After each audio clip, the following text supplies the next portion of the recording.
Нургалиева убрали. Давно за этим пряником тянулась наша демократическая детвора. Как будто другой полкан будет лучше. Отдадут ему приказ, и прекрасно всех будет разгонять. Колокольцев тоже не диссидент. Погоны с себя не сорвал, не застрелился, не приказал всем автобусам с ОМОНовцами вернуться в гараж. Так что пряники типа того, что пошлите этого гада в отставку, а сами оставайтесь на здоровье, только назначьте нам хороших бояр, Ваше Величество, это советская глупость и компромиссность. Здесь не так надо было ставить вопрос, здесь надо было требовать ухода чекистской хунты, не только на словах. Надо было создать им такую ситуацию, чтобы оставалось только сбежать отсюда. А так получаем, за что боролись, на то и напоролись. Ладно, он убрал Сечина. Похоже, что он его и сам боится. Но состав правительства не впечатляет, и это неудивительно. Сатрап, который ликвидирует молодежные мирные лагеря бульварные, явно не собирался предлагать Борису Немцову пост в правительстве.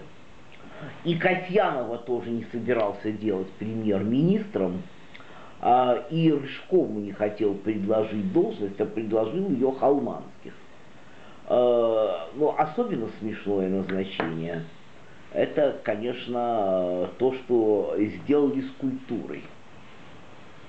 Назначать министра культуры по принципу партийного подхода и личной преданности — единственное заявление Мединского за всю историю, касающееся культуры, это было предложение Ленина закопать.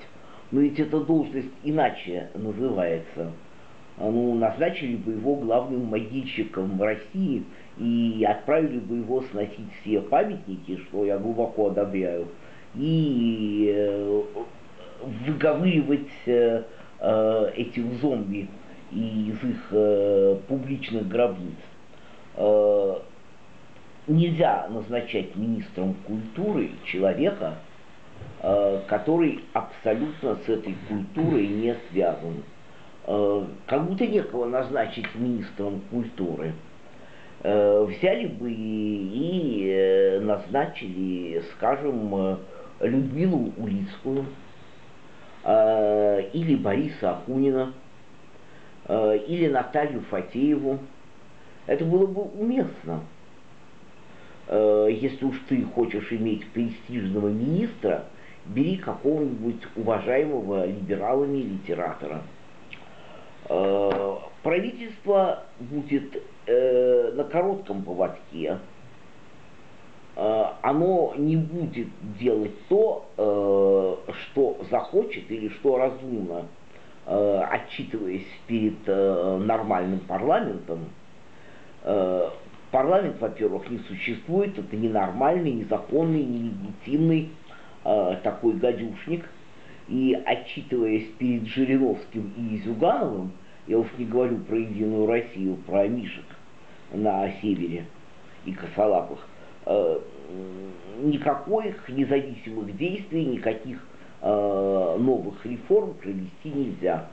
У нас по-прежнему нет ответственного министерства.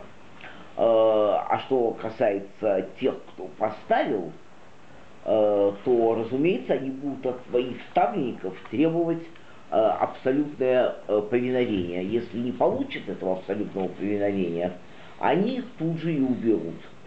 То есть, как это у нас называется, перенос порток на другой гвоздок.